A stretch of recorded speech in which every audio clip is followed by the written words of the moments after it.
والصلاۃ خلف کل بر و فاجر من المؤمنین جائزۃ، ہر وہ شخص جو مومن ہو، عقیدہ اس کا ٹھیک ہو، اس کے پیچھے نماز جائز ہے، خواہ وہ نیک ہو خواہ وہ برا ہو۔ سمجھ آ گئی؟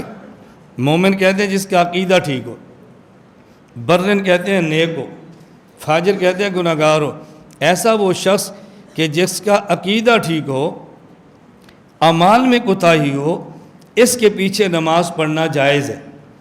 تو امام ابو حنیفہ رحمۃ اللہ علیہ جو فرما رہے ہیں ہر کسی کے پیچھے، دیکھو والصلاۃ خلف کل، ہر کسی کے پیچھے، وہ کون ہو؟ من المومنین، من المومنین، ہر بندے کے پیچھے نماز جائز ہے، لیکن بندہ کون ہو؟ مومن، صحیح العقیدہ، برن و فاجر، خواہ نیک ہو خواہ برا، لیکن عقیدہ ٹھیک ہو مومن، عقیدہ ٹھیک ہو، نیک ہو یا برا، عقیدہ ٹھیک ہونا چاہیے، بس نماز جائز ہے، نماز ہو جائے گی، لیکن امام کا بولو عقیدہ۔ جی امام صاحب فرماتے ہیں ہر کسی کے پیچھے ہو جاتی ہے، تم ان کے حنفی ہو، تم ترجمان ہو، تم مقلد ہو، تم کیا تو نہیں ہوتی، تمہاری مانے یا امام کی؟ میں نے کہا مانے امام کی، لیکن امام نے کیا فرمایا؟ وہ سمجھے ہم سے، ہمارے امام نے کیا فرمایا؟ وہ سمجھے ہم سے۔ امام کے جملے آپ نہ سمجھائیں، ہم ترجمان ہیں تو ہم سے سمجھیں ہمارے امام نے کیا فرمایا۔ فرمایا والصلاۃ خلف کل، نماز ہو جاتی ہے ہر اس شخص کے پیچھے من المؤمنین جو صحیح العقیدہ ہو، فاجرن خواہ وہ نیک ہو، و فاسقن خواہ وہ برا ہو، لیکن عقیدہ ٹھیک ہونا چاہیے، عقیدہ ٹھیک ہونا چاہیے۔ فاسد العقیدہ ہے اس کے پیچھے نماز نہیں ہوگی۔ اور یہ بات سمجھنا، کبھی ایک بندہ کا عقیدہ ٹھیک ہوتا ہے، لیکن اس کا عقیدہ ٹھیک ہوتا ہے اس معنی میں کہ مومن ہے، اور فاسد ہوتا ہے اس معنی میں کہ مبتدع ہے۔ بعض عقائد وہ ہیں کہ جن کی بنیاد پر اسلام اور کفر کا فتویٰ ہوتا ہے، اور بعض عقائد وہ ہیں کہ جس کی بنیاد پہ سنت اور بدعت کی بات کی جاتی ہے۔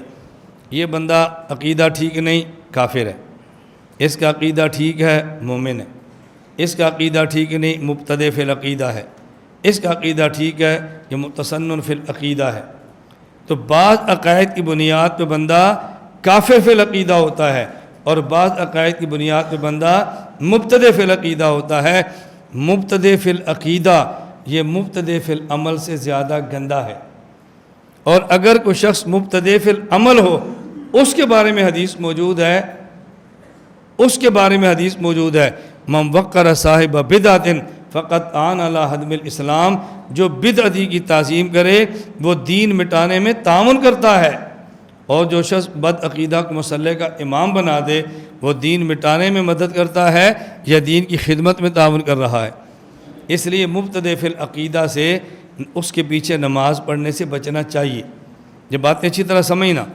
اور بعض لوگ ایسے ہیں کہ جن کے پیچھے نماز پڑھیں تو گنجائش ہوتی ہے، لیکن وہاں گنجائش ختم کر دی جاتی ہے، کیونکہ اس گنجائش دینے سے کچھ نقصانات ہوتے ہیں، ان نقصانات سے بچنے کے لیے یہ گنجائش بھی ختم کرنی پڑتی ہے، یہ گنجائش بھی ختم کرنی پڑتی ہے۔ بات اچھی طرح سمجھنا، اگر گاڑی موٹر وے پر 120 کی رفتار سے چلے تو کچھ نہیں ہوتا، 125 کی رفتار سے چلے گی تو پھر کیا ہوگا؟ لیکن نہیں جی، 120 پہ چلے تو ٹھیک ہے، 125 پہ چلے جرمانہ ہے۔ بھئی کیوں جرمانہ ہے؟ 5 کلومیٹر سے کیا ہوتا ہے؟ کہتے ہیں 105 کی گنجائش دی نا، اس نے 30 پہ جانا ہے، 30 پہ دی نا، اس نے 40 پہ جانا ہے۔ ایک لمٹ رکھ دو تاکہ اس سے آگے نہ جائیں، لمٹ نہ رکھ کے اس نے آگے جانا ہے، حادثات پیدا ہوں گے، بندے قتل ہوں گے، مریں گے، اس لیے بہتر ہے کہ ان کو روکو۔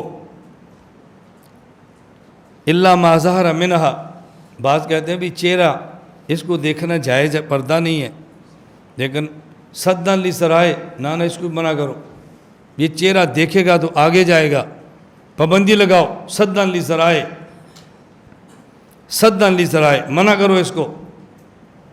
بات سمجھ آ رہی ہے؟ کعبہ رسول اللہ صلی اللہ علیہ وسلم کے دور سے پہلے ایک کعبہ ہے اور ایک حتیم کعبہ ہے، ان کو ایک کر دو، اصل کعبہ یہی ہے۔ اور کیا بھی کس نے؟ جی ہوا ہے نا ہماری تاریخ میں، حضور کے بعد نہیں ہوا؟ عبداللہ بن زبیر کے دور میں کہا نہیں اس کو ختم کرو، اصل رکھو۔ کیوں؟ بھئی یہ تماشا بنتا رہے گا، سدًا لذرائع، چھوڑ دو، یہی ختم کر دو، مزید آگے نقصانات ہوں گے۔ بعض چیزیں ایسی ہیں کچھ گنجائش ہوتی ہے، وہ گنجائش ختم کرنا پڑتی ہے۔ میں ایک بہت بڑے جامعہ کے مہمان خانے میں تھا، مفتی صاحب وہاں کے پاس بیٹھے تھے، چند ایک طلبہ بھی تھے۔ ایک شخص نے آ کر پوچھا غیر مقلدین کے پیچھے نماز ہو جاتی ہے؟ میں نے کہا مفتی صاحب نہیں پوچھنا، مجھ سے پوچھو۔ مفتی صاحب میرے دوست تھے، اس لیے میں نے ایسی بات کی، بے تکلف دوست تھے، یعنی وہ اس پہ خوش ہوتے تھے کہ میری بجائے یہ بات کرے۔ میں نے کہا ان سے پوچھو گے نا، انہوں نے کہنا ہے قرآن و حدیث کی روشنی میں ہو جاتی ہے۔ مجھ سے پوچھو گے نا، میں نے کہنا حالات حاضرہ کی روشنی میں نہیں ہوتی۔ اب آپ کو بھی اصل تو قرآن حدیث ہے، حالات حاضرہ کیا ہوتے ہیں؟ انہوں نے کہنا حدیث میں آتا ہے صلو خلف کل امام برًا کان و فاجرا، یہ کافر تو نہیں ہے نا، فاجر ہی ہے، ہو جاتی ہے۔ میں نے کہا ہم نے کہنا نہیں ہوتی۔ کیوں؟ آپ نے کہنا نا ہو جاتی ہے، ہم تو گنجائش نکال لیتے ہیں، ان کے امام گنجائش نہیں نکالتے۔ جب یہ وہاں جائے گا اور رفع الیدین کے بغیر پڑھے گا، 2-4 دن امام برداشت کرتا ہے، اس سے زیادہ نہیں کر سکتا، ایک لمٹ ہوتی ہے نا، اس سے زیادہ ان سے برداشت نہیں ہوتا۔ اس نے کہنا ادھر آؤ، نماز میں رفع الیدین کیوں نہیں کرتے؟ جی میں نے بیشتی زیور پڑھا ہے، تعلیم الاسلام پڑھی ہے، چلا لگایا ہے، بزرگوں سے سنا ہے، لاؤ بھائی بخاری شریف، یہ دیکھو 5 حدیثیں حضور پاک رفع الیدین فرمایا، جاؤ کو پوچھو حدیث ان سے۔ اس نے میں نے اسی مفتی صاحب کے پاس آنا ہے، مفتی صاحب رفع الیدین کے بغیر نماز ہو جاتی ہے؟ رفع الیدین کرنا چاہیے کہ نہیں؟ نہیں کرنا چاہیے۔ بخاری میں تو 5 حدیثیں ہیں، تو لگتا ہے کسی مناظر کے ہتھے چڑھ گئے۔ بھائی مناظرے نہیں کرتے، بحثیں نہیں کرتے، کوئی ضرورت نہیں، ہو جائے گا۔ ہاں بھی حدیث ملی، میں نے پوچھا تھا مفتی صاحب یہ کہتے تھے، جھوٹ بولتے ہیں، ان کے پاس حدیث ہے ہی نہیں، جاؤ بخاری کھول کے دیکھو۔ وہ پھر آئے گا ہاں مفتی صاحب ہمارے کابر کو چھوٹے آدمی تھے، بہت علم تھا ان کے پاس، وہ ایسے مسئلہ تھوڑا بتاتے تھے، بچوں والی باتیں امام کرتا ہے۔ پھر جائے گا ہاں ملی حدیث، نہیں جی بھائی میں تمہیں کہہ رہا ہوں نہیں ہے ان کے پاس، نہیں ہے بخاری میں روایت، غلط بات کہتے ہیں۔ اب جب 3-4 چکر لگائے گا، آپ نے نماز پڑھنے کے لیے بھیجا تھا، اب اس کو سنبھالو بھی نا، اب سنبھالو اس کو، وہ رفع الیدین شروع کر دے گا، کیونکہ آپ نے نماز کے لیے تو بھیج دیا نا، پھر اس کو سنبھالا نہیں۔ کچھ دنوں بعد ایک اور مسئلہ ہوگا آمین کا، آپ نے جواب نہیں دینا، ادھر سے ذہن سازی ہو رہی ہے، اتنی بات ہوگی۔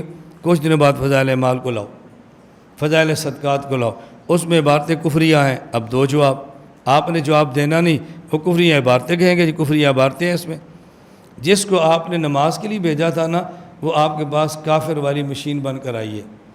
حضرت تھانوی بھی مسلمان نہیں، حضرت مدنی بھی نہیں، حضرت شیخ زکریا بھی نہیں، کیونکہ فلاں فلاں عبارت ہے، نہ نماز پڑھنے کی گنجائش دیتے، نہ وہ کفر کی مشین بنتی۔